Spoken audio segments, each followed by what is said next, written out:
So hey everyone, welcome to Economically Yours. Hope everyone is doing great.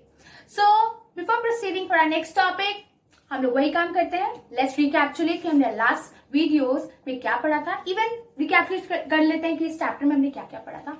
हमने पहले पढ़ा था कि बैंकिंग क्या होता है, फिर हमने पढ़ा कि कॉमर्शियल बैंक्स क्या होता है, फिर हमने पढ़ा कि फंक्शंस ऑफ कमर्शियल बैंक क्या होते हैं, और फंक्शन ऑफ कमर्शियल बैंक से हमने पहला फंक्शन पढ़ा प्राइमरी फंक्शन, जिसके हमने 2 फंक्शन पढ़े थे अपने प्रीवियस वीडियो में. आज मैं सेकेंडरी फंक्शन कमर्शियल बैंक का टेकअप करूंगी. So let's proceed. Functions of commercial bank. एक चीज मैं क्लियर कर देना चाहती हूँ, यहाँ थोड़ी सी लाइट हो रही है, मेरे यहाँ थोड़ा सा लाइट इशू है, तो ये as it is this is the name of our topic और चैप्टर वी कैन से. तो आप कंफ्यूज मत होना कि यहाँ क्या लिखा है, लाइट की वजह से वो दिख नहीं रहा, ये विजिबल नहीं है.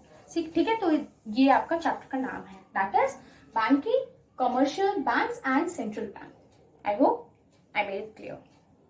So secondary functions. अभी तक हमने प्राइमरी फंक्शन पढ़ा. प्राइमरी फंक्शन में हमने डिपॉजिट के बारे में पढ़ा और उसके बाद पढ़ा कि और फंक्शन प्राइमरी फंक्शन का क्या होता है. आज पढ़ते हैं सेकेंडरी फंक्शन. हमने आपको क्लियर किया था कि सेकेंडरी फंक्शन में प्राइमरी और सेकेंडरी हम क्यों अलग करते हैं, बिकॉज कुछ ऐसे फंक्शंस होते हैं कोई भी ऐसे एलिमेंट के जो जनरली हम क्लासीफाई में रखें तो ज्यादा समझ पाते हैं. इसीलिए जो फंक्शंस हम रखते हैं जनरली अलग अलग क्राइटेरिया में रखते हैं. हम पॉइंट पे आते हैं. सेकेंडरी फंक्शन कमर्शियल बैंक का ये भी डिवाइड होता है 2 पार्ट पे. पहला agency function services and second general utility functions. आप बहुत बच्चे कंफ्यूज होते हैं कि एजेंसी फंक्शन और जनरल यूटिलिटी फंक्शन में क्या अंतर होता है. मैं आपको बहुत इजीली बताती हूँ. एजेंसी फंक्शन का मतलब होता है एक एजेंट की तरह काम करना. Bank acts as an agent. जैसे मैंने आपको बताया कि इंटरमीडिएटर होता है, हम लोग बोलते हैं ना कि भाई मीडिएटर मत बनो, मैंने लास्ट वीडियो में चीज क्लियर किया था. वैसे ही बैंक एक एजेंट होता है. इसलिए पहला फंक्शन यहाँ पे बता रहे हैं एजेंसी फंक्शन सर्विसेज. अब आप इस एजेंसी को अगर आप एजेंट बना दोगे तो आपको समझ में आ जाएगा कि क्यों सेकेंडरी फंक्शन में हम कमर्शियल बैंक्स को एजेंट बोल रहे हैं यहाँ पे या एजेंसी बोल रहे हैं. एजेंसी फंक्शन सर्विसेज की कुछ मैंने बातें यहाँ लिखी हैं. अभी हम पॉइंट्स को डिटेल टू डिटेल डिस्कस करेंगे, बट पहले हम ये समझ लें कि एजेंसी फंक्शन सर्विसेज होती क्या है. कमर्शियल बैंक, क्योंकि मेरे पास यहाँ पे स्पेस कम था इसलिए मैंने शॉर्ट में लिख दिया COMM.banks. ठीक है. Commercial banks provide certain services to their customers. अभी मैं आती हूँ कि मैंने यहाँ पे क्यों सर्कल किया है और यहाँ पे स्टार लगाया है. In return of some commission. सबसे इंपॉर्टेंट चीज होती है कि जो एजेंसी फंक्शन होता है, मैंने यहाँ पे जो सर्कल लगाया ना मेन इंपॉर्टेंट बात पे, वो है देयर कस्टमर. एजेंसी फंक्शन और जनरल यूटिलिटी में बस थोड़ा सा अंतर होता है. एजेंसी फंक्शन जनरली एक एजेंट की तरह एक्ट करता है, ये मैंने आपको बताया, बट वो एजेंट जो होता है वो सिर्फ उन्हीं इंसान के लिए काम करता है जो हिस्सा होते हैं बैंक का. अब हिस्सा कौन होते हैं बैंक का? जैसे हम गए, हमने अपना अकाउंट खुलवाया, हमने अपने एजेंट से बात किया कि हमको कोई डिपॉजिट करना है, कोई भी तरह का टाइम डिपॉजिट या व्हाटएवर, और वही चीज पे एजेंट ने हमको सलाह दी. ऑब्वियसली बात है, एजेंट किस लिए होता है? हमें सलाह देता है, हमें सारी चीजें बताता है कि क्या क्या चीजें आपको करनी है, क्या क्या डॉक्यूमेंटेशन आपके लिए लगेंगे ये प्रोसेस में. तो वो एक एजेंट का काम कर रहा है, लेकिन वो एजेंट किसका है? बैंक का है. बट वो एजेंट एक कस्टमर का है. जब एक कस्टमर दूसरे बैंक से जुड़ जाता है एकदम अच्छे से, लॉन्ग टर्म, एकदम मतलब अच्छा वाला कस्टमर हो जाता है बैंक का, तो वो आता है आपका एजेंसी फंक्शन सर्विसेज में. उन्हीं कस्टमर्स को ये एजेंसी फंक्शन सर्विसेज मिलती है. सॉरी, इसलिए मैंने यहाँ पे ये सर्कल किया है their customers in return of some commission. Obviously बात है, बैंक बिना कुछ पैसा लिए आपका चीज सेव करने का दावा नहीं करेगा. वो आपसे कुछ ना कुछ पैसे लेगा, तब वो कहेगा कि ठीक है, we are ready to open an account, और आपके अकॉर्डिंग जो भी पैसा आप डिपॉजिट करोगे हम उसकी सेफ्टी की गारंटी लेते हैं, और आपको प्लस रेट ऑफ इंटरेस्ट भी देंगे उसके बदले में, जो भी तरह का आप डिपॉजिट करना चाहते हो, लॉन्ग टर्म का, शॉर्ट टर्म का, नो मैटर, चेकेबल और नॉन चेकेबल, कोई सा भी. सॉरी. तो यही डिफरेंस होता है एजेंसी फंक्शन और जनरल में. अभी तक एजेंसी में ही रहते हैं. सॉरी. एजेंसी फंक्शन में मेन बात है कि वो सिर्फ अपने कस्टमर्स को ही ये एजेंट की तरह ये सर्विसेज प्रोवाइड करते हैं. कौन? Commercial banks. एग्जाम्पल यहाँ पे मैंने लिया है collection of cheques, bills and draft.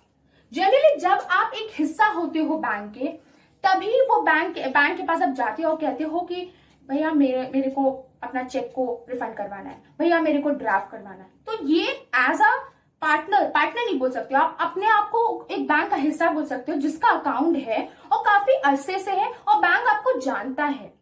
तो दैट मीन्स टोटली कि आप उस बैंक के हिस्सा हो, तो आप उनके इस एजेंट एज एन एजेंट या एजेंसी फंक्शन सर्विसेज का फैसिलिटी बोल सकते हैं या लुफ्त बोल सकते हैं, उठा सकते हो।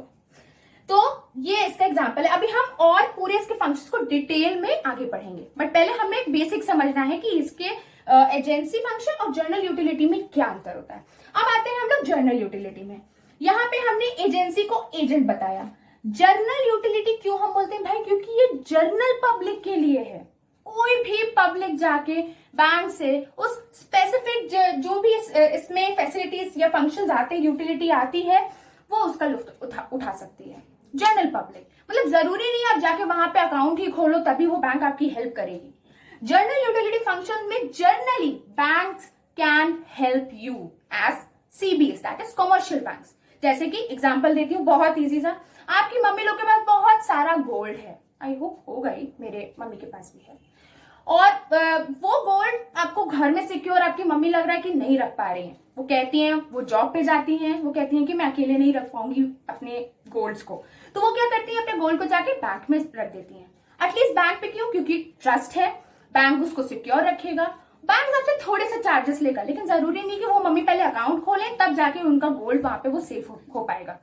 बैंक अथॉरिटी देता है कि जर्नली आप आइए और जो चीजें आपको लगती है मूल्यवान या आपको लगता है कि वो घर में रखने लायक चीज नहीं, वो सेफ नहीं है घर में, तो वो आराम से आपको फैसिलिटी दे सकती है। सबसे अच्छा एग्जांपल इसका गोल्ड, कि गोल्ड हम जनरली जाते हैं बैंक्स में रखते हैं, जब हमें नीड होती है हम निकाल लेते हैं, बस वो आपसे मंथ टू मंथ आपसे चार्जेस एक कमीशन के तौर पे बैंक लेता है टू सेफ योर इक्विपमेंट या एसेसरीज जो भी आप सेफ रखते हो वहां पे।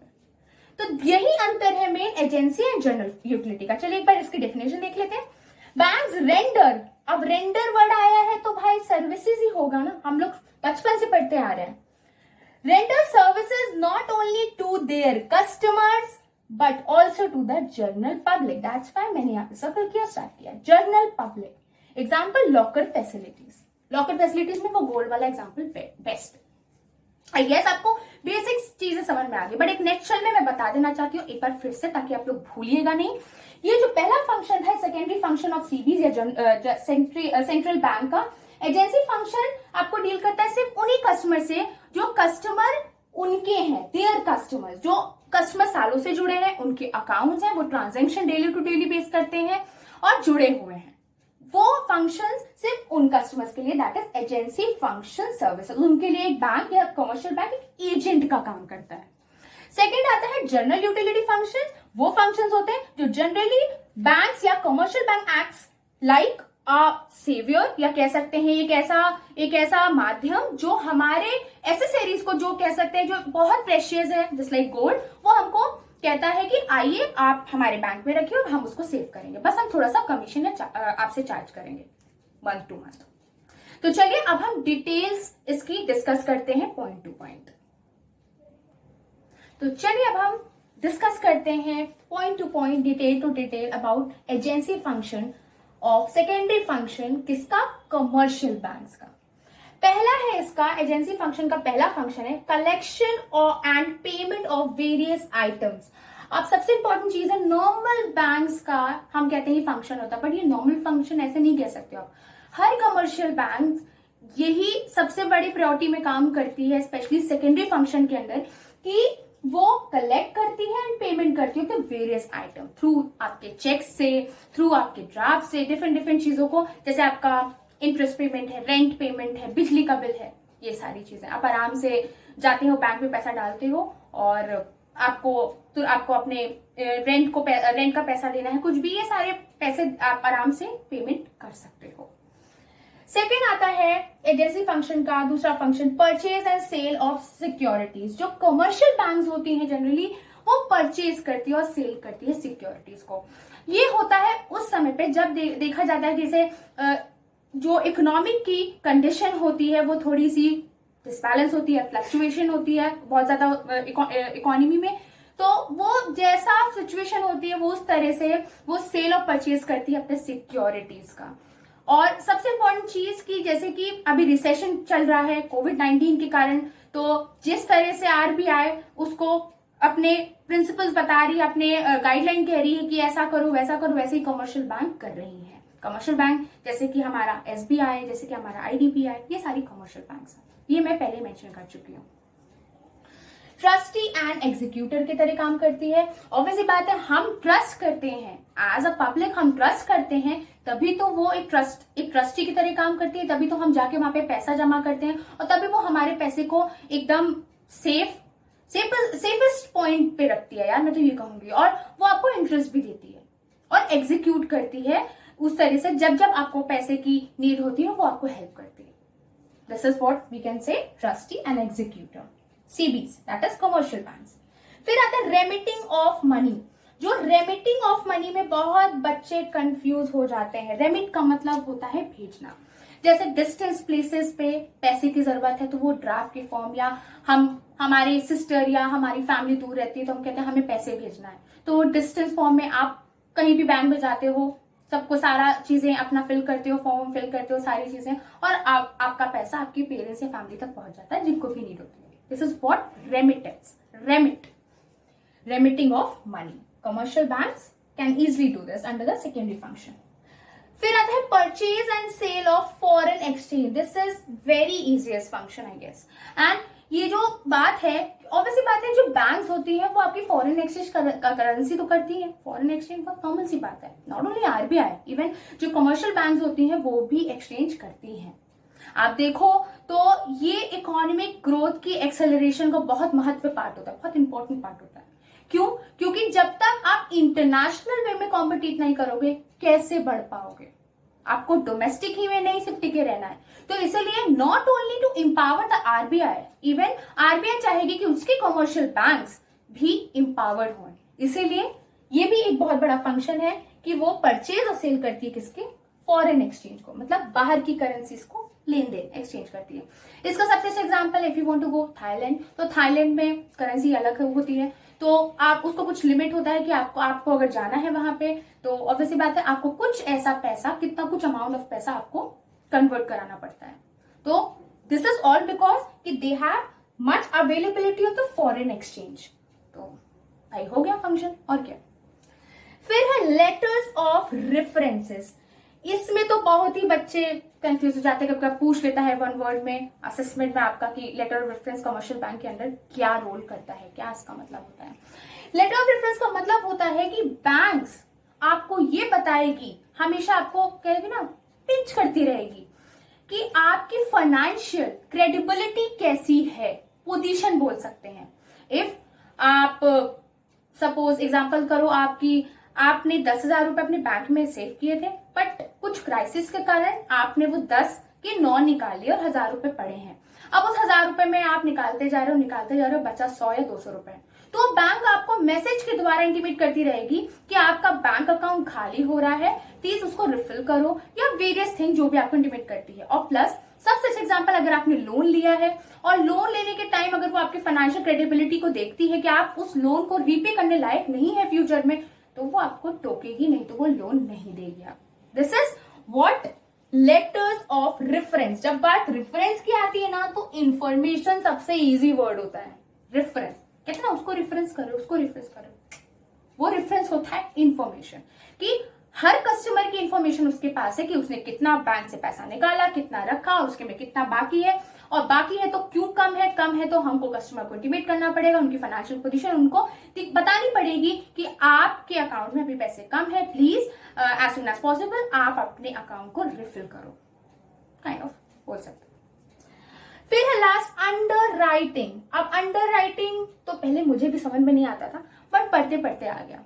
अंडर राइटिंग देखते ही हम थोड़ा सा वो हो जाते हैं कि यार ये कहाँ का फंक्शन है, कमर्शियल बैंक का ही फंक्शन है, सेकेंडरी फंक्शन में ये आता है। अंडर राइटिंग का मतलब होता है कि जो शेयर्स होते हैं, जो शेयर मार्केट में शेयर्स होते हैं, बैंक हेल्प करती है उन शेयर होल्डर को वो शेयर्स परचेज करने में, और होली, पार्शियली या पूरी तरीके से कह सकते हैं, बैंक्स को अगर लगता है कि इकोनॉमी में थोड़ी सी इंस्टेबिलिटी आ रही है तो वो शेयर्स को परचेज कर लेती है और पैसे को रिलीज कर देती है, ताकि इकोनॉमी में स्टेबिलिटी मेंटेन रहे। This is what all about the secondary function, agency function के अंदर ये सारे फंक्शंस आते हैं। और इनमें से कोई भी फंक्शंस में अगर आपको प्रॉब्लम है मेरे समझाने में तो please let me know in the comment box. तो अब हम इसका जनरल यूटिलिटी सर्विसेज करते हैं, पर इसके पहले एक बार याद कर लीजिएगा कि जब एजेंसी फंक्शन की बात होती है secondary function of commercial banks में, तो वो सिर्फ अपने कस्टमर, देयर कस्टमर्स की बात कर रहा है। उसके डेफिनेशन में भी मैंने क्लियर किया, मैं ये अभी बोलना भूल गई थी। और ये जो जनरल यूटिलिटी सर्विसेज है ये कॉमन या जनरल पीपल के लिए है, वो फैसिलिटीज या वो सर्विसेज जो कमर्शियल बैंक लोगों को देती है। प्लीज इसको जब आप ध्यान रखेंगे ना, तो अगर ये कॉम्पिटिटिव लेवल में एक ऑप्शन बन के भी आएगा ना, तो आपके दिमाग में तुरंत स्ट्राइक कर जाएगा कि general utility function of commercial bank की बात कर रहा है, तो ये जनरल फंक्शंस ही होंगे जो हर इंसान उसका प्रिविलेज उठा सकता है। और जो एजेंसी फंक्शन है वही एजेंसी फंक्शंस होते हैं जो सिर्फ वो अपने कस्टमर्स को देते हैं जो उनके बैंक्स में इनरोल्ड हैं, या कह सकते हैं जो बहुत लॉन्ग टाइम से उनके फेवरेट है एक तरह से। So let's proceed. General utility services. General utility services का पहला है फंक्शन लॉकर फैसिलिटी। अभी तो बताया यार, गोल्ड वाला एग्जांपल। लॉकर फैसिलिटी जरूरी नहीं होता है कि वहां जाके आप अपना अकाउंट खोलो, अपने फलाना ठिकाना पता नहीं क्या क्या बोलो बताओ और अपनी डॉक्यूमेंट और अपनी चीजें करो, उसके बाद आपको वो बैंक अलाउ करेगा कि ठीक है आप अब हमारी कस्टमर है। कस्टमर एज लाइक कि आपने अकाउंट ओपन कर दिया और अब हम आपको लॉकर फैसिलिटी देंगे, नहीं भाई, ऐसा कुछ भी नहीं है। आपको अगर अपने चीजों को सिक्योर करना है, एसेसरीज हैं आपकी, गोल्ड उसमें आती है, बहुत सारी ऐसी चीजें या कुछ ऐसी प्रॉपर्टी के पेपर्स हैं जो आप घर पे नहीं रखना चाहते, आप सोचते हो कि सेफ नहीं है, तो बैंक आपको जनरल पॉइंट पे, जनरल वे में आपको सेकेंडरी फंक्शन के अंदर ऑफ कमर्शियल बैंक्स वो आपको फैसिलिटी प्रोवाइड करता है कि आपकी चीजें सेफ रहे। सेकेंड है travellers cheque and letter of credit. Travellers cheque की पहले हम बात करते हैं। सपोज आप इंडिया में हो और कोई और बाहर है, बट आपको क्या कराना है, अपना तुरंत देखना है कि यार मुझे यहां जाना है और मुझे अपने बैंक से पैसा निकालना है बट हो नहीं पा रहा, तो वो कमर्शियल बैंक्स आपको हेल्प करती है कि आप ट्रेवलिंग के लिए कहीं पे भी अगर आप जाना चाह रहे हो तो आपको इन्फॉर्मेशन देगी कि इतना पैसा लग जाएगा आपका, इतना ट्रेवलिंग का वो, तो सारी इन्फॉर्मेशन आपको दे सकती है। तो वो ट्रेवलिंग चेक आराम से आपको एज ए फैसिलिटी, जरूरी नहीं कि आप जाके वहां पे अपना अकाउंट खोले या आपको लॉन्ग टर्म तक उसके कस्टमर होना अनिवार्य है। आप जनरली जाके ट्रेवलर्स चेक या ट्रेवलिंग चेक्स को अपने विड्रॉ या जैसा भी जो भी आपको करवाना करवा सकते हो। फिर आते हैं letter of credit. Letter of credit का मतलब है कि जो रिस्क कवर होता है, रिस्क कवर, इसलिए मैंने यहां लिखा है, देखिए रिस्क कवर, कि बैंक आपको, जो कमर्शियल बैंक होती है वो सारी स्ट्रैटा बता देती है आपको कि अगर आप इधर जा रहे हैं, या सपोज अगर मैं एक एंटरप्रेन्योर बन गई या एक बिजनेस वुमन हूं, तो मैं कहूं कि यार मुझे दुबई में जाके बिजनेस खोलना है, तो तुरंत ही मैं बैंक से जाऊंगी, मैं बैंक से लोन मांगूंगी और बैंक मुझसे पूछेगी कि आपको कौन सा लोन चाहिए, आपको क्यों चाहिए, अच्छा आप एंटरप्रेन्योर बनना चाह रहे हो, अच्छा आप बिजनेस खोलना चाह रहे हो, तो आपको तुरंत इन्फॉर्मेशन देगी कि इस स्पेसिफिक चीज की, जो भी आप बिजनेस खोल रहे हो दुबई में, उसके कितने आपके एंटरप्रेन्योर, कितने आपके राइवल्स हैं वहां पे, और कितना मार्केट में उसका सामान का वो चल रहा है, प्राइस चल रहा है, डिमांड चल रहा है, वहां वो चीज योग्य है कि नहीं कि आप खोल रहे हो। सारी इंफॉर्मेशन A to Z आपको बैंक दे देती है। इसीलिए हम कमर्शियल बैंक को रिस्क कवर भी बोलते हैं, एक एजेंट के नाम से, ठीक है। Third point, business information and statistic. Business information अभी एकदम सेम, कोई डिफर ऐसा खास नहीं है, लेकिन बिजनेस इंफॉर्मेशन नॉट ओनली कि आप बाहर ही जाकर कोई बिजनेस खोलो, इवन आपके खुद के इंडिया या खुद के ओन कंट्री में जो विद इन टेरिटरी की अगर आप अपना बिजनेस खोलना चाह रहे हो, तो आपको सपोज तो नए हो, आपको नहीं कम जानकारी है, आप बैंक गए, आपने पूछा था अच्छा सारी चीजें, और वहां के मैनेजर ने आपको बताया कि अच्छा आपको ये बिजनेस खोलना है, इसका ये स्टैटिस्टिक चल रहा है, अच्छा आपको यहाँ पे इन्वेस्ट करना है, अच्छा ये, तो सारी इंफॉर्मेशन वो आपको दे देगा। नॉट ओनली कि बाहरी, इवन आपके खुद के कंट्री का भी पूरा स्ट्रैटा, कि इकोनॉमी ग्रोथ ऐसी चल रही है, आपको इतना इन्वेस्ट करना चाहिए, ये सारी चीजें टू आपको एक्सेलरेट करने के लिए कि आप जो भी बिजनेस खोलो आपको पता हो कि आप इतने रिस्क पे हो कि नहीं हो, तो बैंक आपको इस चीज के लिए एक वार्निंग दे पाए कि if you are opening your business you need to face this kind of risk या इतने percentage of risk. And helps in transportation of goods. Help मतलब एक तरह से जैसे डिफरेंट रिटेलर्स होते हैं या बिजनेसमैन होते हैं, वो तुरंत जब अपना गुड्स एक जगह से दूसरी जगह ट्रांसपोर्ट करते हैं तो तुरंत उस रिटेलर से एंड उस जिसने ट्रांसपोर्ट किया है तुरंत ही बैंक उनसे ट्रांसपोर्टेशन रिसीप्ट मांगती है, कहती है कि आपने एक जगह से दूसरी जगह का सामान पहुंचाया तो हमें जानकारी होनी चाहिए, बिकॉज वो आपके इकोनॉमी के ट्रांजेक्शन में होना जरूरी है, क्योंकि आपकी इकोनॉमी को पता होना चाहिए कि क्या चीजें बाहर गई हैं, क्या चीजें अंदर आई हैं। Even with in the territory भी आपको पता होनी चाहिए कि अगर यूपी से कोई सामान गुजरात गया है तो इसका भी ट्रांजेक्शन कमर्शियल बैंक्स के पास होता है।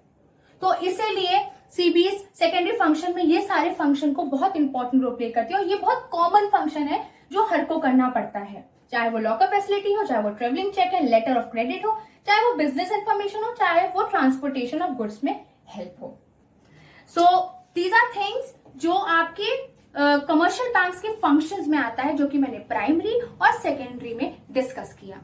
तो अब हम छोटा सा एक फ्रेमवर्क देख लेते हैं एक बार क्रेडिट क्रिएशन का, जो हमारा कमर्शियल बैंक का सबसे इंपॉर्टेंट होता है। अभी तक हमने ये तो बात कर ली कि फंक्शंस क्या होते हैं, कमर्शियल बैंक्स क्या होती हैं, कमर्शियल बैंक क्या करती हैं। अब हम देखते हैं वो जो पैसे को डील करती है, मतलब कि जो मनी या फाइनेंस को डील करती है, वो किस फॉर्म में डील करती है। उसी प्रोसेस को कहते हैं क्रेडिट क्रिएशन, की वो 1 रुपए का 10 रुपए कैसे बनाती है। तो हम इस वीडियो में क्रेडिट मल्टीप्लायर को पूरी तरीके से डिस्कस नहीं करेंगे, क्योंकि मैं चाहती हूं कि आप वेट करो, सो स्टे ट्यून्ड। लेकिन एक छोटा सा फ्रेमवर्क बता देना चाहती हूँ, ताकि आप नेक्स्ट वीडियो को जब मेरे देखो तो थोड़ा बेसिक चीजें आपके दिमाग में रहे कि क्रेडिट क्रिएशन होता क्या है। पहली चीज, चाहे इसको क्रेडिट क्रिएशन बोलो चाहे क्रेडिट मल्टीप्लायर बोलो, एक ही चीज है। आप बच्चे कंफ्यूज हो जाते हैं कि कई जगह क्रेडिट मल्टीप्लायर बोला है, कई जगह क्रेडिट क्रिएशन बोला है, क्या अंतर है। डेफिनेटली अंतर होता ही नहीं है। जनरली ये फंक्शन नहीं बोलेंगे, ये एक तरह का प्रोसेस होता है जो हमारी कमर्शियल बैंक्स करती हैं। प्रोसेस क्यों? कि जो पैसा, एक मैकेनिज्म होता है पैसा आना और पैसा जाना, और उस थोड़े से पैसे से कैसे ज्यादा पैसे को पैदा करना एक प्रोसेस में आता है जो कमर्शियल बैंक करती है। तो if we talk about the process of commercial bank, definitely हम सिर्फ क्रेडिट क्रिएशन या क्रेडिट मल्टीप्लायर का नाम लेंगे। आई गेस आपको क्लियर हो गया होगा। आप वर्ड को थोड़ा बाइफिकेट कर दीजिए, क्रेडिट क्रिएशन या क्रेडिट मल्टीप्लायर। बैंक्स जो है वो किस तरह से पैसे को मल्टीप्लाई कर रही हैं या मोबिलाइज कर रही हैं, सेविंग से इन्वेस्टमेंट में चेंज कर रही हैं, ताकि जितने इन्वेस्टर या कंजम्पशन वाले लोग हैं वो आते हैं, लोन लेते हैं, और जितने सेवर्स हैं वो किस तरह का एक उनके अंदर एक साइकोलॉजिकली पॉइंट डेवलप होता है कि वो आके पैसा जमा करें। डेफिनेटली कुछ ऐसी चीज तो होगी ही कि बैंक सेवर्स को अट्रैक्ट करती है कि आओ हमारे पास पैसा रखो, और वो इंटरेस्टिंग चीज होती है कि वो रेट ऑफ इंटरेस्ट उनको देती है। नॉर्मल सी बात है। तो क्रेडिट क्रिएशन या क्रेडिट मल्टीप्लायर के पैसे को किस तरीके से बैंक मल्टीप्लायर करती है। अब छोटी सी बात यहां पे कर लेते हैं, नेक्स्ट वीडियो में हम इसको डिटेल में लेंगे। अगर हम लेते हैं कि क्रेडिट क्रिएशन बोलते हैं तो कैसे बैंक्स क्रिएट करती है मनी, या हम बोल सकते हैं कैसे बैंक्स मल्टीप्लाई करती है मनी। 2 रुपए से 4 रुपए बनाती है, 4 से 8 बनाती है, और उसी पैसे से सोचिए आप कि लोगों को एज अ लोन भी देती है और लोगों के पैसे सेव भी करती है। क्या बात है। और फिर act as a money reflector, बहुत इंपॉर्टेंट पॉइंट है, मनी रिफ्लेक्टर। जब लोगों में वो रिफ्लेक्शन पैदा होता है तभी लोग इंडल्ज होते हैं, कि सेवर ग्रुप इंडल्ज होता है कि हाँ हम पैसा जमा करेंगे, और इन्वेस्टर ग्रुप इंडल्ज होता है कि हाँ हम पैसे को लोन पे लेंगे। सिंपल, मनी रिफ्लेक्टर का काम करती है कि मनी को किस तरह से मल्टीप्लाई करना है और किस तरह से एक तरह से रिफ्लेक्ट करना है लोगों के सामने कि आइए आप हमारे यहाँ पैसा जमा करिए और हमसे लोन लेके जाइए, और एक रुपए को किस तरह से मल्टीप्लाई करें।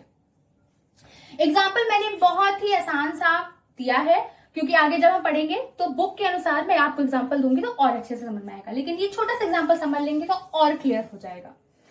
10 रुपए आपने प्राइमरी डिपॉजिट किए, प्राइमरी डिपॉजिट मैंने आपको बताया था इनिशियल डिपॉजिट जो होता है, 10 रुपए डिपॉजिट किया, और उस 10 रुपए को कमर्शियल बैंक ने क्रेडिट क्रिएशन के द्वारा, एक मैकेनिज्म के द्वारा कैसे मल्टीप्लाई करते करते उसको 50 रुपए बना दिया। अब वो मैं आपको नेक्स्ट वीडियो में बताऊंगी ये कैसे बनाया। आई गेस आपको ये सारा चीज समझ में आ गया हो। एंड ये सारे जो भी मैं व्हाइट बोर्ड पे टेकअप करी हूँ, आप प्लीज यू कैन गो, मैंने लिंक प्रोवाइड किया and you can download it. And बहुत नॉर्मल सी बात यार, please if you like my video, like share and subscribe and don't forget to press the bell icon so that मैं कोई भी video अगर पोस्ट करूँ तो आप तक नोटिफिकेशन टाइम टू टाइम मिले और आपकी प्रिपरेशन अच्छे तक चले। सॉरी। एंड मोस्ट इंपॉर्टेंट कि शेयर करिए लोगों से ताकि बेसिक कॉन्सेप्ट और लोगों की भी क्लियर हो। एंड कोई भी इशू हो प्लीज आप कमेंट बॉक्स में बता दीजिएगा। Thank you.